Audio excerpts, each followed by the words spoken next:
Hi, I'm Yazhini Samyuktha Ramanikaran, and I'll be talking about the question: is privatization a solution to the problems of the banking sector? The nationwide strike by bank employees against the privatization of public sector banks affected the financial sector across the country.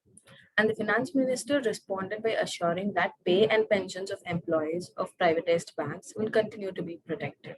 But the government refuses to acknowledge the huge contributions of public sector banks and also ignores the lackluster performance of the private sector banks, which, except in the case of a few outliers, continue to largely focus operations in urban areas and on high end users who can afford to pay their exorbitant charges. In fact, even today, the complaints against overcharging without prior notice by private sector banks far outnumber those against public sector banks.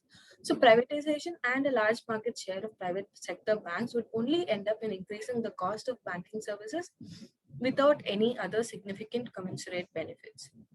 This is obvious as the government willfully continues to obfuscate the fact that inefficient management and corrupt practices by the private sector banks had forced the Reserve Bank of India to step in and rescue almost a dozen private sector banks from collapse by merging them with the other healthier banks in the last 2 decades.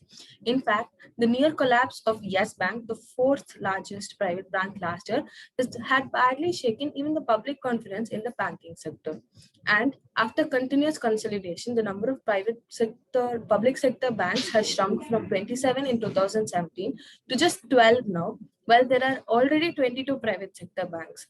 But the experience of some of the oldest surviving private banks like South Indian Bank, Tamil Nadu Mercantile Bank Limited, Nainital Bank, Karur Vysya Bank, and Karnataka Bank, amongst many others, founded in the first half of the last century, hardly inspires any confidence in the ability of the private sector to build large banks. Despite this, government still apparently wants to hand over the huge assets of the public sector banks to the private sector on a platter to benefit a few. It is also unfair and hence unacceptable to blame only the public sector banks for the inadequate credit availability, which is often cited as the major reason for privatization. Today, the ratio of domestic credit for the private sector to the gross domestic product of the country is at a very low of 50.2%.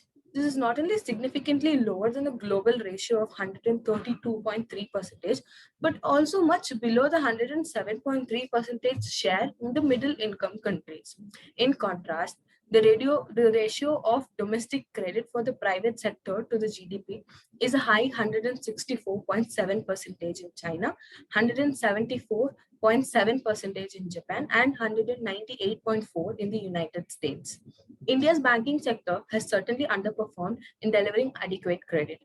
But the reasons for the limited credit to the private sector are many. One reason is that the government usually mops up the public sector bank funds to finance its huge fiscal deficits, reducing the share available to the private sector. Moreover, it should be noted that the nationalization of banks and the entry of public sector banks has helped push up the credit to GDP ratio almost fivefold. Proponents of privatization also choose to ignore the lessons from the regular collapse of private banks in both the pre and post nationalization phases, including those in the recent decades. Supporters also often cite the larger non-performing assets of the public sector banks to justify privatization. They, however, choose to ignore the fact that a major reason for this is the social obligation objectives consistently pursued by public sector banks, which bloats their NPAs from priority sector lending to a high of 36.7% as against only 19.7% in private sector banks. In contrast, the share of NPAs from non-priority lending of public sector banks is only 63.3% as against 80.3% in the private sector banks. It should also be noted that an attempt to assign a larger role to private banks will be a major setback to the extension of banking infrastructure to rural areas. All this clearly indicates that the government is mindfully chasing the private sector in its desperate gamble to boost credit availability. But this is a chimera which will fetch no dividends and probably only increase prices for banking services and risks of bank failures without any commensurate gains. Thank you.